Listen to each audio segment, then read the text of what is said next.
What's going on, guys? In today's video, we're going to be going over the details of an incredibly intense SEAL Team 6 and Delta Force operation to capture a Somalian warlord. We're going to be going over all the details of this operation from the perspective of legendary SEAL Team 6 sniper Howard Wasden. And we're going to be reading directly from his book, SEAL Team 6, which I will have linked down in the description below for you guys to check out. And I do want to let you guys know that Howard Wasden tragically lost his life earlier this year in a plane crash. So the whole point of me making this video and the overall goal of this video is to honor Howard Wasden by sharing his story. I want to make sure as many people as possible get to hear about this man's incredible and inspiring life story. So I don't care if you like the video, subscribe, don't care about any of that stuff, not asking for any of that stuff. This video is almost certainly going to get demonetized, and I couldn't care less. All I want from you is to go to the link in the description and buy a copy of this man's book. It is incredible. It's a fantastic book. His life story is so inspiring and so important. He has such an incredible story to share. And this is already a best-selling book, and it has every reason to be a best-selling book. But I want to make sure that as many people as possible know about this book, pick up a copy of this book, and read through it. So if you've already read it, go pick up a copy for a friend of yours. Let's just absolutely blow up the sales of this book. But with all of that being said, let's go ahead and jump straight into this video. So for quick context of where we are in this story, it is September of 1993, and Howard Wasden is a part of a task force that is currently hunting the Somalian warlord Adid. During the night, Adid's militia fired on one of our helicopters, and they used the abandoned Somali National University as their sniper hide. Casanova and I climbed 6 stories to the top of a tower. From there, we could see the house of Osman Ali Otto, Adid's financier and evil genius. Otto allegedly used income from drug trafficking, arms trafficking, looting, and kidnapping to buy more weapons and support for Adid's militia. Next to Otto's house stood his vehicle repair garage, an enormous open-top concrete building where his mechanics worked on cars, bulldozers, and technicals. Pickup trucks with a 50 cal machine gun on tripods bolted onto the truck bed.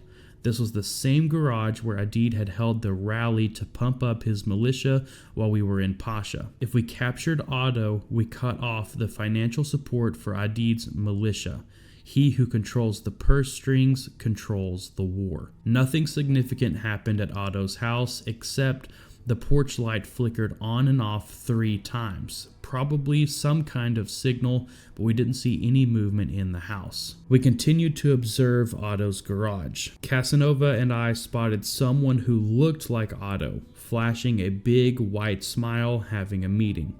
We took a picture, then transmitted the data via secure link back to the intel guys so they could make sure the man in the garage really was Otto. We lost him when he left the garage and drove away. The same day, a ranger thought he spotted Adid in a convoy. Delta hit a building to find out they had captured General Ahmed Jaleo instead, even though Jaleo was much taller, heavier, and lighter skinned than Adid, and was a close ally of the United Nations. Adid had become like Elvis. People saw him where he wasn't. 2 days later, 3 women entered Otto's house, and 2 left. 1 man also entered. Another meeting was held, including one person who appeared to be Otto, grinning with those pearly whites. He seemed in charge, directing people what to do. Casanova came down from the tower in the Pakistani compound and moved closer to the retaining wall facing Otto's compound. Casanova noticed that people were entering a house near the garage, rather than directly entering Otto's house. We called the QRF to launch a mortar strike, but the 3 mortars landed nowhere near it. Later, we exfiltrated back to the hangar at the army compound. There we debriefed with the Delta captain. During the brief, I said, we don't mind patrolling with the Rangers, but we'd rather drive ourselves. We know what we'll do when we come under fire, but we don't know what they'll do. The captain approved. Also, we'd like to do night sniper flights with the QRF, eyes over Mogadishu. The captain also approved that. Casanova and I took a trip to the CIA trailer and shared intelligence about Osman Otto with them. The first time Casanova and I rode in a QRF helo, we found out their rules of engagement allowed them to keep a magazine in their weapon, but no round in the chamber until an enemy fired at them. We always kept a round in our chamber, so all we had to do was flick off the safety switch and shoot. In a war zone, the QRF's rules of engagement were ludicrous. One day, Casanova and I boarded a Humvee with the QRF. I told him to lock and load.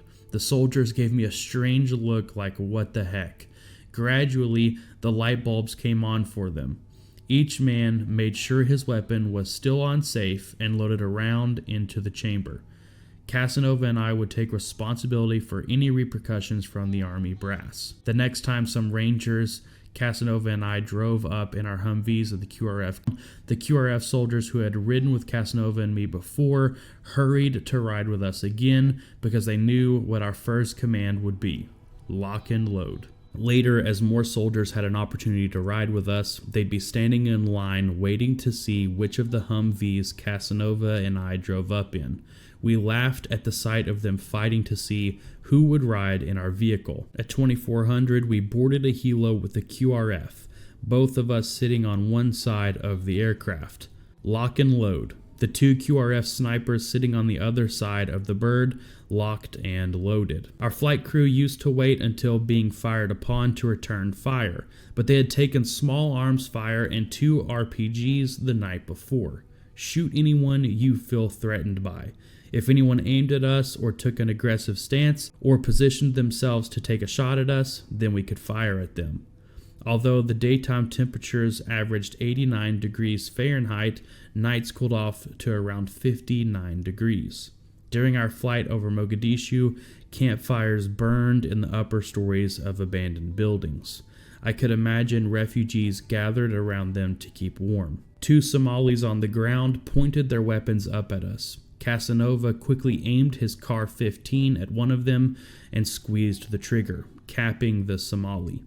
His buddy took off running between some buildings, and our pilot couldn't get us near him. That same night, a Delta operator with a Car-15 shot a Somali 3 times in the chest, and ended up being one of Adid's lieutenants. That next day, Casanova and I climbed up to the top of the Pakistani tower and relieved the other sniper team.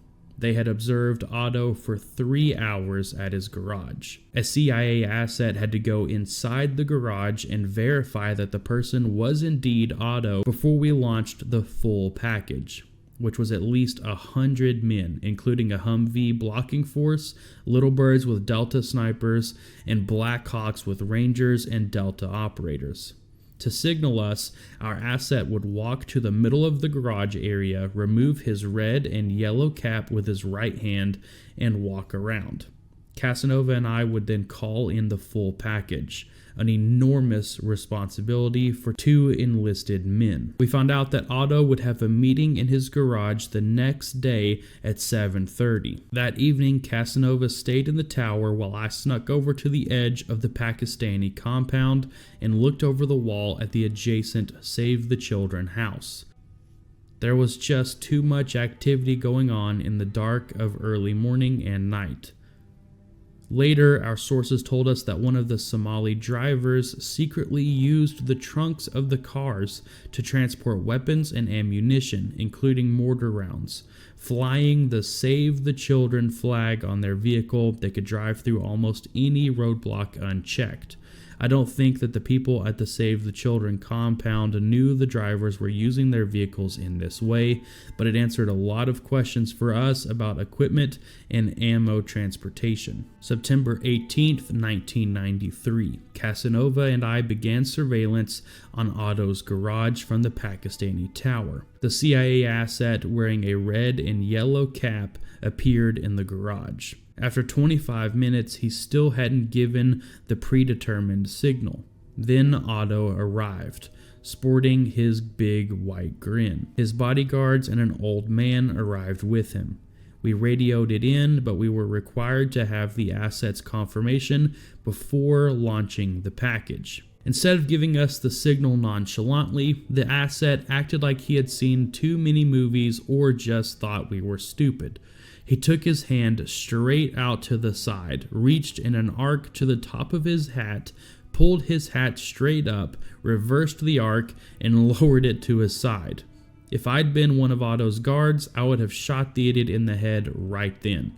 I fully expected him to be executed before our eyes, but no one had noticed his exaggerated act. Casanova and I launched the full package. The QRF went on standby, little birds and Blackhawks filled the sky. Soon, Delta Force operators fast-roped down inside the garage, Rangers fast-roped around the garage, and little birds flew around with snipers giving the assault force protection. Otto's people scattered like rats. Militia appeared in the neighborhood shooting up at the helicopters. News reporters showed up, and sniper Dan Bush threw flashbangs to scare them away from walking into a kill zone. It would later be reported that hand grenades were thrown at the crew. Dan personally told me later that he had a phone call from the Pentagon in which he had to explain to the higher-ups that he wasn't throwing fragmentation grenades at the reporters. Having crawled over the ledge of a retaining wall and out to the lip of our 6-story tower, I lay prone with 4 rounds loaded in my Win Mag with a 5th in the chamber. Casanova covered the left half of Otto's garage area, and I took the right. Through my scope, I saw a militiaman 500 yards away firing through an open window at the helos. I shot him in the chest. He fell backward into the building. Another militiaman carrying an AK came out of a fire escape door on the side of the building, 300 yards away from me, and aimed his rifle at the Delta operators assaulting the garage. I shot him through his left side, and the round exited his right. He slumped down onto the stairs, never knowing what hit him. About 800 yards away, a guy popped up with an RPG launcher on his shoulder, preparing to fire at the helicopters. It was too time-consuming to keep adjusting my scope for the distance to each target. I dialed in at 1,000 yards. I could mentally calculate the distance under that, but I forgot to physically make the adjustments on the mil dots. Putting the crosshairs on Mr. RPG's upper sternum, I squeezed the trigger. The bullet hit him right underneath his nose. People picture that when a guy gets shot, he flies backwards, but the opposite is often true. The bullet penetrates at such a high velocity that it actually pulls the man forward as it goes through, causing him to fall on his face. This militiaman pulled the trigger of the RPG as he fell forward, firing it straight down into the street below. Hovering overhead in the little birds, Delta snipers saw me make the shot. Minutes later, one of the choppers buzzed our tower, yelling "heck yeah" and giving me the thumbs up. I was glad Casanova and I had been laying prone, because the wind blast of the sniper's chopper came close to blowing us off our 6-story tower. Delta took a total of 15 prisoners, but the Rangers in the Humvees hadn't arrived in time to secure the area. Otto had managed to change shirts with one of his lieutenants and walked out the back of his garage, slipping away. Just a few days later, on September 21st, one of our assets reported sighting Otto near our old safe house. In dealing with human intel, we always had to figure out what was real and what was made up for personal gain. I don't think any of our assets out and out lied to us, but they would exaggerate, probably to get more money. This asset didn't seem to be doing this just for the money. He was soft-spoken and wouldn't become anxious like the others. He talked calmly and matter-of-factly. We liked working with this guy. In the movie Black Hawk Down, someone marks the roof of Otto's vehicle with what looks like olive green military rubber-based adhesive duct tape. That would have stuck out like a turd in a punch bowl. What really happened was like something out of a James Bond movie. The CIA's Office of Technical Services in Langley mounted a homing beacon inside an ivory-handled cane as a gift for Adid, but the mission was scrubbed. Condor resurrected the cane and gave it to our asset, who passed it to a contact who met regularly with Otto. The contact would give it to Otto as a gift. While the contact with the cane rode in a car to northern Mogadishu, a helicopter in the air followed the beacon. When the car stopped for gas, Otto materialized, and the asset quickly radioed Delta to let them know that Otto was in the car. The assault helo quickly landed almost on top of the target vehicle, and a sniper fired into the engine block, stopping it. It was the first helicopter takedown on a moving vehicle. Otto threw open the car door and fled. The bodyguard fired his AK at the assault team, but a sniper shot the bodyguard in the leg, disabling him. Assaulters jumped out of the helo, rushed the building, and captured Otto. Other Delta guys quickly formed a perimeter around the building. The Somalis burned tires to signal others for help. A few probed Delta's perimeter, and a crowd formed. AK-47 and RPG rounds were shot at the helos, but Delta snipers in one of the helos and the guns on another helo fired at the enemy, taking 10 to 20 of them down and pushing back the mob. Inside, Delta took Otto to the top of the building where a helo landed and picked them up. Later, back at the compound, Delta asked us, "We're not sure if it's Otto or not. Could you guys come over and verify his identification?" Heck yeah, Casanova and I walked over to the other end of the runway near the CIA building where they were holding Otto captive in a box. In Black Hawk Down, he was a large man who wore nice clothes and coolly smoked a cigar and ridiculed his captors. In reality though, he was dressed in semi-formal clothes, short and skinny as a broom handle, shaking like a leaf. Otto looked at Casanova and me like we were the Grim Reaper coming to dispose of him. I almost felt sorry for Otto. Part of me wanted to give him a hug and say it'll be okay, and part of me wanted to shoot him in the face. "Yep, this is him," Casanova said. "I don't know," I joked. "Every time we saw him before, he was smiling a big white smile." Casanova looked at the interpreter. "Tell him if he doesn't smile, we're going to beat the crap out of him." Before the interpreter could translate, Otto flashed a fake smile. We hadn't realized Otto spoke English. Casanova and I high-fived each other. That's him. Delta whisked him away to a prison on an island off the coast of Somalia. A note found on Otto advised him to meet with reporters to set up a negotiation session with the United Nations operation in Somalia. We assumed the note was from Adid, the big fish we still wanted to catch. And with that, guys, that's the end of today's video. There is definitely more stories to pull from this book, and I will make more videos in the future on this book if that is something you guys are interested in seeing. But I hope you guys enjoyed the video. Like I said, be sure to go check out this book down in the description below. But I hope you guys all have a great rest of your day, and I will see you all in the next video.